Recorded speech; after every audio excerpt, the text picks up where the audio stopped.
Hey there, chemistry students. This is Ms. Ruark. This is Vodcast 4.1. We're going to talk about scientific notation and how to use it in the chemistry classroom.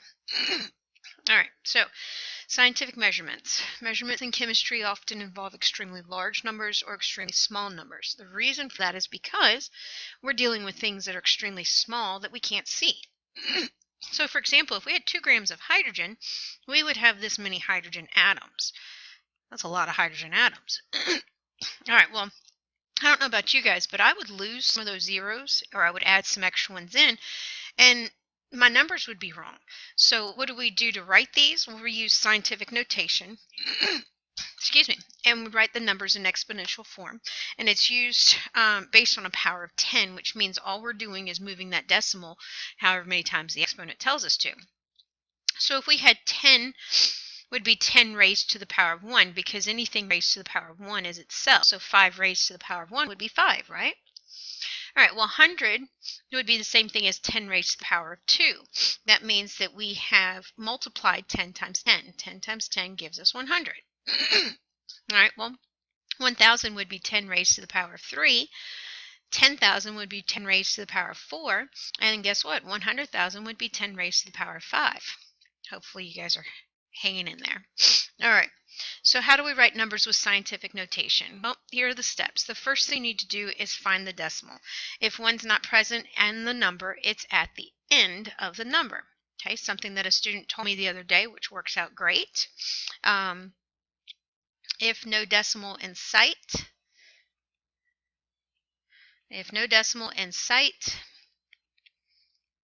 it is always to the right. And we like that because it rhymes. All right, if no decimal in sight, it's always to the right. All right, so then we're going to move the decimal, and we're going to move it so that only one non-zero digit is in front of the decimal. All right, and then we're going to write the number. All right, after we write the number, we're going to count the number of places that you moved your decimal. That's going to give you your exponent. And how do we determine if the exponent is positive or negative? Well, if the original number that you started with, the expanded form of this, is greater than 1, it's going to be a positive exponent. If the original number that you started with is less than 1, it's going to be a negative exponent. All right, so let's do some practice on these. Why not, right? So 134,000,000. There's no decimal in sight, so it has to be to the right. So we place that there. We move our decimal until we get one digit in front of the decimal. Well, we can keep moving. A lot of people would stop here. But we have 3 digits in front of the decimal, so we got to keep going until we have just one non-zero in front of the number. Okay, we rewrite this as 1.34. Do I have to keep all those zeros? No, not really. If you want to, go right on ahead, but I'm pretty sure you won't. And then we multiply it by 10 and we raise it to a power. Well, how many times did I move my decimal? I moved it 1, 2, 3, 4, 5, 6, 7. And it's going to be a positive 7 because this number that we started with is greater than 1. All right, here's the second one. Now, if we move this decimal, we're going to move it until we get one number in front of the decimal. You might say, well, there's a 0 there. Yeah, it needs to be a non-zero. So we're going to move it until we get 1. Now, can I stop there? And if you said yes, you're wrong. If you said right, or if you said no, you're right, because it's still a non-zero. So I have to move it one more time.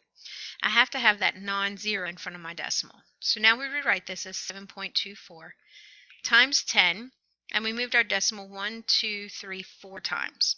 Now, positive or negative? Well, this number that we started with was smaller than 1, so it's going to be a negative. Okay, well, how do we go backwards? How do we do it the other way? Well, remember, this number right here tells us how many times we're going to move our decimal. It also tells us which direction. So we're going to move our decimal 5 times, and we're going to move it so that this number here becomes smaller. How do we know that? Because there's a negative. The negative means it has to be smaller. All right, so we're going to move this decimal 5 times. 1, 2, 3, 4, 5. And then we fill in with zeros. Okay, so it would be 0.00005903. All right, what about one more? Okay, we've got to move a decimal 4 times, and it tells us that we want to make this number bigger. So we're going to move it to make it bigger. We're going to go 1, 2, 3, 4, and we fill them with zeros. So 6, 2, 0, 0, 0. And that's it. All right, how do we figure out uncertainties in measurement? Okay, excuse me. So we have 2 ways to tell if a measure is uncertain or if it's certain. One of them is accuracy, and accuracy is going to tell us, excuse me, accuracy is going to tell us how close the measurement is to the true value of what we're measuring. So how close to correct are we? If our number is almost there, it's accurate. If it's nowhere there, it's not accurate. Pretty easy, right? All right, well, a lot of people use accuracy and precision interchangeably, but you can't. They're not the same thing. Okay, precision is telling us how close a series of measurements are to one another, or how consistent you are. Accuracy tells you how correct you are, and precision tells you how consistent you are. All right, so looking at these pictures here, let's pretend like this is a bullseye and we're shooting darts or whatever, and we shoot all of our darts in the bullseye in the middle. We are going to be both accurate because we're where we want to be, and precise because it's consistent. All right, now on this one, we've got all of these, and they're kind of close. They're still in the bullseye. They're not in the middle bullseye, but they're in the circle. So we hit the target. It's still accurate, but they're not consistent. They're all over the place, and so it's not going to be precise. Okay, all of these, they all ended up in the same place. Let's say that we're shooting for this target here this time and not all over it. Okay, so it's going to be precise because they're all consistent. They're all close together, but it will not be accurate because we wanted them here and not there. All right, and then for accurate, not precise, because they're all over the place and they're nowhere near where they need to be. Okay, so how do we measure accuracy? We measure accuracy by determining our error, or our percent error. All right, how do we do percent error? Well, we have to have a measured value, and we have to have an experimental value, or sorry, a correct value. All right, so your measured value is what you are going to measure in the lab. We call that also our experimental value. And then the correct value is our theoretical value. Theoretical means that's what it should be.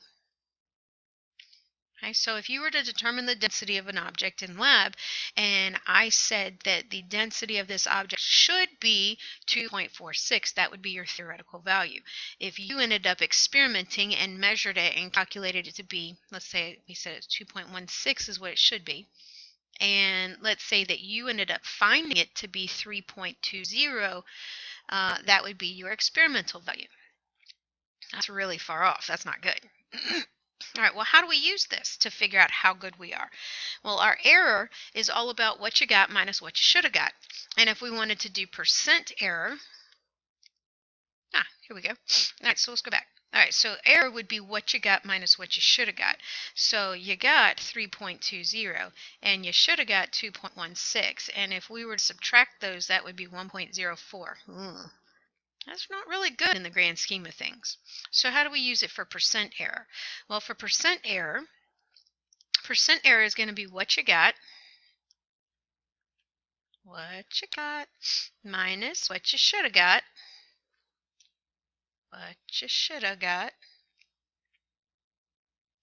and then we divide it by what you should have got, and we multiply it by 100 because we want it to be a percent, right? Okay, and then remember, percent error, well, we'll get to that in just a second. All right, so here's an example. Your experimental value was 1.24 grams.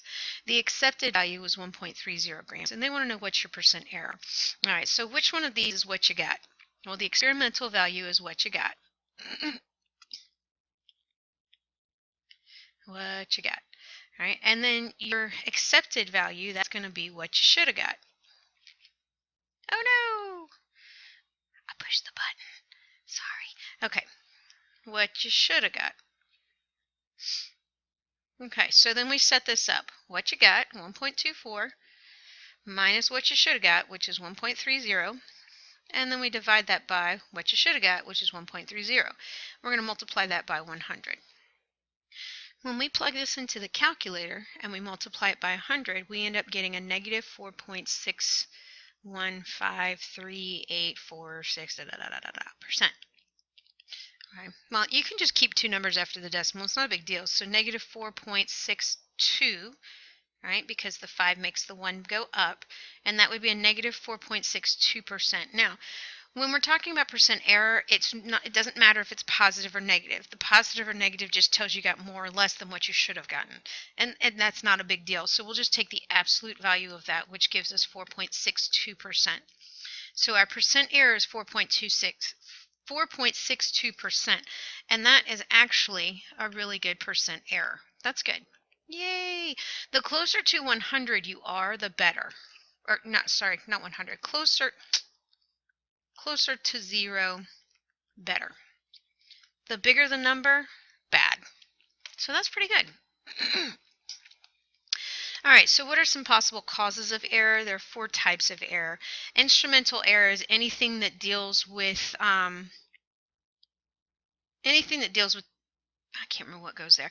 Anything that deals with the instrument itself. So the use of the instrument, okay? Anything that deals with the use of the instrument. So if anything goes wrong while you're using the instrument or could possibly go wrong, you would indicate that as a cause of instrumental error. And then you also have human error, which would be error that deals with your human limitations to record the observations. So, anything that could cause you to mess up an error, that would be a human error. And we have environmental errors, which are when you have uncontrolled environmental conditions that affect the outcome. And then you have, I think this was chemical, but I can't remember. It's okay. Chemical error, which is from the abnormal chemical behavior. So if you know that something's supposed to go one way and it goes a completely different direction, that would be an example of that. Okay, and since this is error, I thought it would just be so fitting to have Neil Patrick Harris here. And that's the end of this, so I'll see you guys in class.